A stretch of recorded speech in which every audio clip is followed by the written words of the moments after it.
Assalamualaikum warahmatullahi wabarakatuh. Perkenalkan, nama saya Citra Aprilianti Fadila dengan NIM 15022131168. Di sini saya akan mempresentasikan hasil diskusi saya bersama teman-teman saya mengenai analisis hubungan dalam film Dua Garis Biru.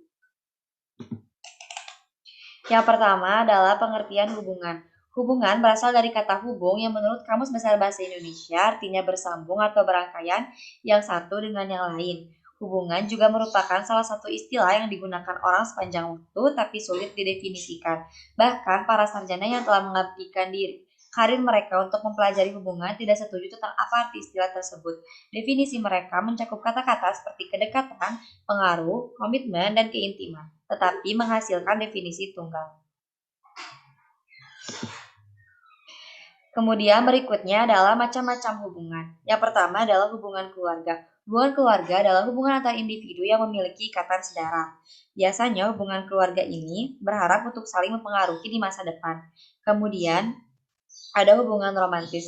Hubungan romantis adalah hubungan yang melibatkan kedekatan emosional di mana di dalamnya terdapat rasa cinta terhadap pasangannya.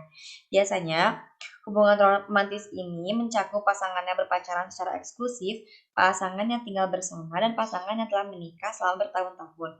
Kemudian adalah hubungan yang terakhir adalah hubungan persahabatan atau hubungan antar dua individu yang lebih dari hanya sekedar teman biasa. Persahabatan adalah hubungan sukarela yang memberikan dukungan sosial.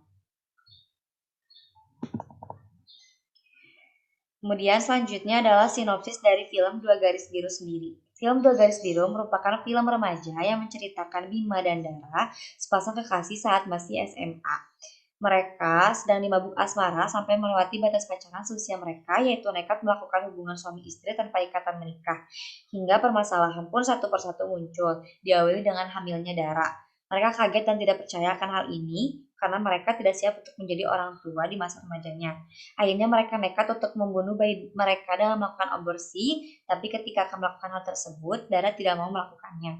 Suatu ketika, kehamilan Dara diketahui oleh pihak sekolah dan sekolah pun menghubungi kedua orang tua Bima dan Dara. Ketika mereka mengetahui anaknya hamil, orang tua Dara sangat marah kepada Bima. Sampai akhirnya pun hidup mereka selesai hancur. Akhirnya mereka berdua dikeluarkan dari sekolah dan Dara tinggal di rumahnya Bima. Hari pun terus berjalan dan kedua orang tua mereka sepakat untuk menikahi keduanya. Ketika kehamilan Dara membesar, terjadilah permasalahan antara Bima dan Dara karena Bima sibuk dengan bermain game dan Dara terus berbicara tentang impian ke Korea. Pada suatu saat, orang tua Dara merencanakan sesuatu, yaitu ketika bayi itu lahir, mereka akan memberikannya kepada paman Dara sehingga Dara bisa melanjutkan pendidikan kuliahnya. Tetapi hal itu ditolak oleh Dara. Yang selanjutnya adalah kita lanjut ke hubungan romantis. Ada teori segitiga cinta dalam hubungan romantis. Teori ini diperkenalkan oleh seorang ahli bernama Robert Jeffrey Sternberg pada tahun 1968.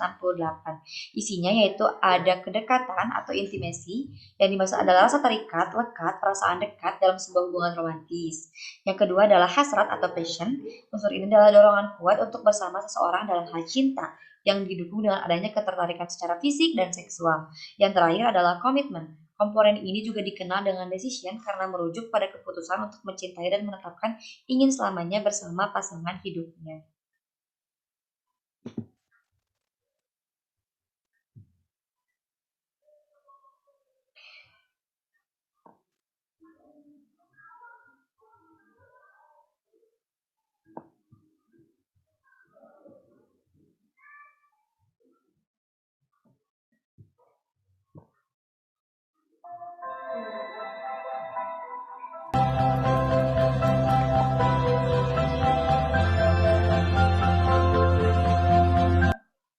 Nah, analisis scene hubungan romantis pada film Dua Garis Biru. Ada scene di mana menampilkan hubungan romantis antara Bima dan Dara menunjukkan sebuah hasrat atau passion menurut teori segitiga cinta. Indikasi unsur hasrat atau passion ini ditunjukkan dengan adanya ketertarikan dan keinginan seksual antara Bima dengan Dara.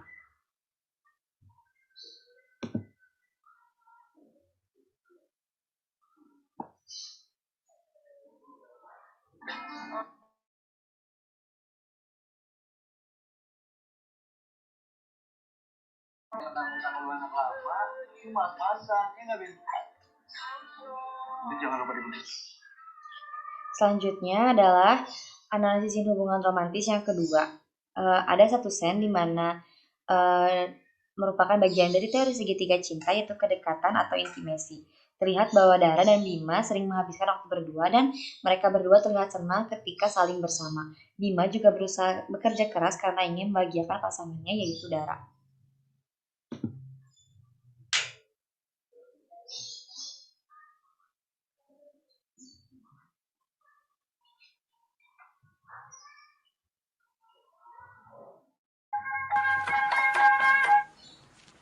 Gue butuh banget. Gue gak ngerti lagi harus cerita ke siapa.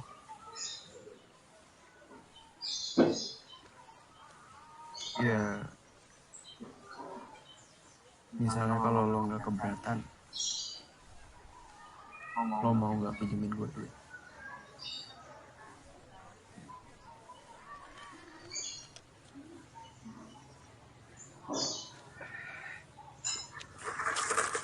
Makasih banget ya, Pong. Sorry jadi ngerepotin lo. Selanjutnya adalah analisis scene hubungan persahabatan dalam film Dua Garis Biru. Nah, ada scene di mana terdapat hubungan persahabatan Bima dengan seorang yang di dalam ondel-ondel tersebut. Terlihat sudah sangat dekat dengan Bima karena Bima menceritakan masalahnya kepada dia, sementara dia bilang dia tidak bisa menceritakan masalahnya kepada siapa-siapa. Bima juga meminta tolong kepada temannya ini untuk meminjam uang dan temannya meminjamkan uang kepada dia. Persahabatan di sini terdapat persahabatan berjenis long term friends dan termasuk persahabatan yang sukses karena menerima teman dalam keadaan suka dan duka serta saling membantu.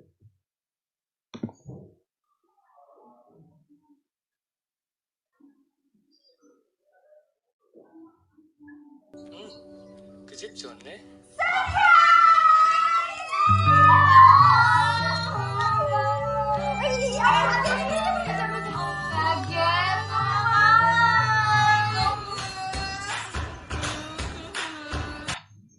Nah, selanjutnya adalah masih scene hubungan persahabatan.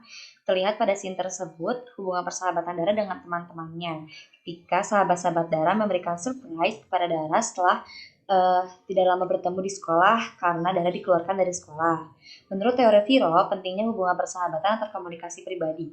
Dalam fundamental interpersonal relationship orientation, bahwa ada 3 aspek kebutuhan yang menyebabkan adanya interaksi dalam kelompok, yaitu keikutsertaan, pengendali, dan kasih sayang.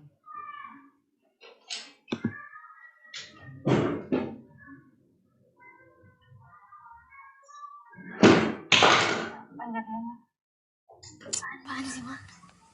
Apa-apa? Mereka sopan, kayaknya baik ya? Temen doang, Mam. Masa sih? Selanjutnya adalah analisis hubungan keluarga dalam film Dua Garis Biru. Yang pertama adalah mengenai protective families. Komunikasi dalam keluarga ini menekankan kepatuhan pada wewenang dan keengganan berbagi pikiran dan perasaan. Ditandai dengan Dara yang tidak mau jujur dan tidak mau membagi pikirannya kepada orang tuanya bahwa ia telah berpacaran dengan Bima.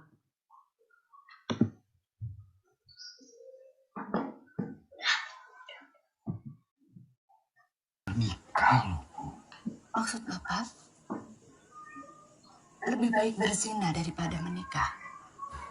Kan itu bukan masalah zina, tapi ini masalah waktu. Mereka masih anak-anak, Bu. Terus Bapak maunya bagaimana?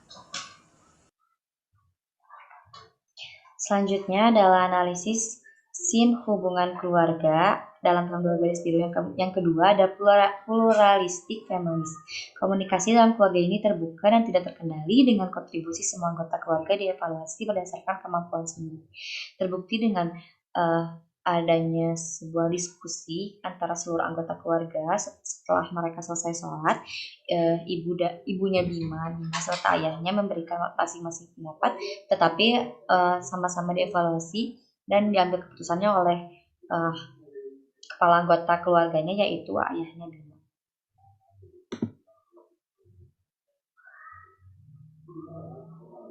Tante Lia sama Om Adi ke rumah. Ngomong serius. Soal apa?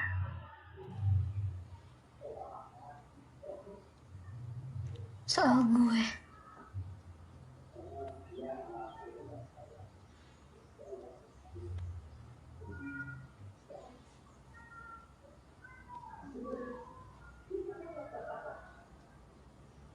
Katanya mama mau kasih banyak ke Tante Lia sama Om Adi. Soalnya mama gak yakin lo bisa ngurus. Nah, yang berikutnya adalah analisis hubungan keluarga Laises Fiery Families. Komunikasi dalam keluarga ini mencerminkan kurangnya keterlibatan anggota keluarga satu sama lain, jarak emosional, dan pengambilan keputusan individu. Ditandai dengan orang tua Dara yang tidak mau terbuka kepada Dara bahwa mereka merencanakan akan memberikan bayinya kepada om dan tantenya Dara. Dara sendiri malah tahu dari adiknya dan bukan dari orang tuanya.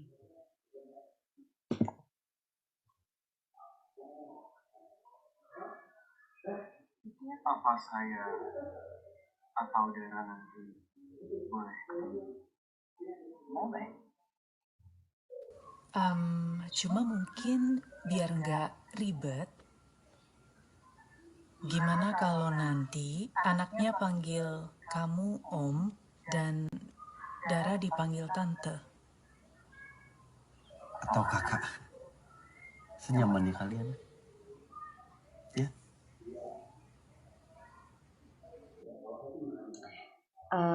Adapun analisis hubungan komunikasi keluarga dalam film ini yang terakhir adalah konsensual families, yaitu komunikasi dalam keluarga ini mencerminkan ketegangan antara tekanan untuk menyetujui dan mempertahankan hierarki dan minat dalam komunikasi dan eksplorasi terbuka. Buktikan dengan adanya ketegangan ketika orang tua Dara serta om dan tantenya Dara ingin mengambil bayi Dara dan Bima, tapi mereka menginginkan untuk anaknya memanggil Dara dan Bima dengan sebutan om dan tante, sementara Bimanya sendiri tidak ingin dan tidak rela untuk anaknya diberikan dan dia dipanggil om atau tante karena dia sendiri ingin dipanggil ayah atau bapak. Sekian presentasi yang bisa saya sampaikan. Mohon maaf apabila banyak kekurangan. Terima kasih. Wassalamualaikum warahmatullahi wabarakatuh.